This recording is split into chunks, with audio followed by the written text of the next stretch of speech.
An FIR has been filed against Chief Minister Naveen Patnaik and State Vigilance Director KB Singh for falsely implicating former Odisha Director General of Police Prakash Mishra in a financial irregularities case. The complaint was filed by former MP and Utkal Bharat President Kharabela Swan. Prakash Mishra is presently serving as the Director General of the Central Reserve Police Force. Prime Minister Narendra Modi will launch a flagship project for the power sector today from Varanasi as a core attempt to ensure 24/7 power supply for all. The Prime Minister will also visit Hazaribagh, where he will lay the foundation stone of the Indian Agricultural Research Institute. Prime Minister Narendra Modi will address the nation in the next series of Mann Ki Baat program on All India Radio today. This is the 9th edition of the radio program in which Prime Minister will share his thoughts with the citizens.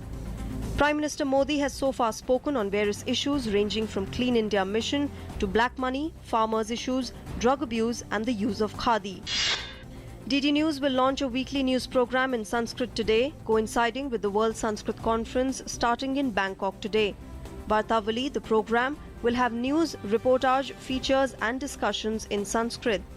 External Affairs Minister Sushma Swaraj is leading 250 Sanskrit scholars at the 4-day event in Bangkok. The government will launch Digital India Week on 1st July for digital empowerment of citizens. Union IT and Telecom Minister Ravi Shankar Prasad said that the government will invite foreign investment to create electronic manufacturing infrastructure. Telecom Minister also said that the government will soon come out with its report on the controversial issue of net neutrality, and the Telecom Department is waiting for the report from TRAI. The Union Government has indicated timelines for its Smart City project to take off. Going by these, the first list of 20 such places to be chosen might be finalized by March 2016. States and union territories will have to come up with their list of places which they think deserve to be among these 100 smart cities by October-November. A valuation of the plans will determine the final 100. Delhi government has filed an interim application in the High Court against the appointment of Joint Commissioner of Police Mukesh Kumar Meena as the Anti-Corruption Branch Chief. The face-off between the LG and Arvind Kejriwal's government has resulted in the ACB now having 2 chiefs. The first National University for Skill Development will be set up in Bihar. Union Minister for Skill Development and Entrepreneurship Rajiv Pratap Rudy said in Patna that in the next 5 years, 300 million youths would have to be trained. Union Home Ministry made it clear that it will not give security clearance to Sun Television Network, alleging that many rules had been violated by the owners.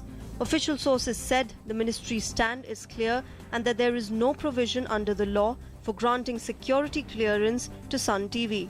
Sun TV, owned by Kalanidhi Maran, runs 33 channels and FM radio stations in South India. In Taiwan, at least 200 people have been injured after a fire suspected to have stemmed from the explosion of an unknown flammable powder occurred at an amusement park outside the capital, Taipei.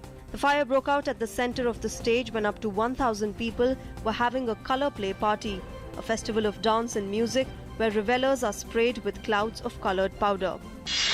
Eurozone finance ministers have rejected a Greek request to extend a bailout program beyond the 30th of this month.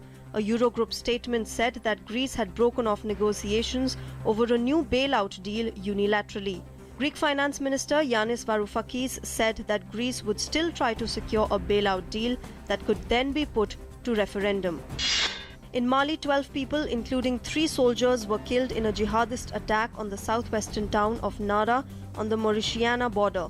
A police source as well as many local residents blamed the attack on jihadist gunmen for the attack in the town 380 kilometers north of the capital, Bamako. In a big setback, Indian women's team lost with 4-2 against Australia in the final Group B match of the World Hockey League semi-finals in Belgium. Australia's Jodie Kelly proved her worth, bagging all the 4 goals. Indian men will lock horns with Australia in their World Hockey League semi-final today. India's show against Australia will go on a long way in deciding the final pool positions, with Pakistan staying in the frame after the subcontinental encounter yesterday ended in a 2-2 draw. Commonwealth Games silver medalist pair of Jwala Gutta and Ashwini Punappa emerged as the lone Indian survivors at the Canada Open after reaching the semi-finals of the Grand Prix badminton tournament at Calgary in Canada.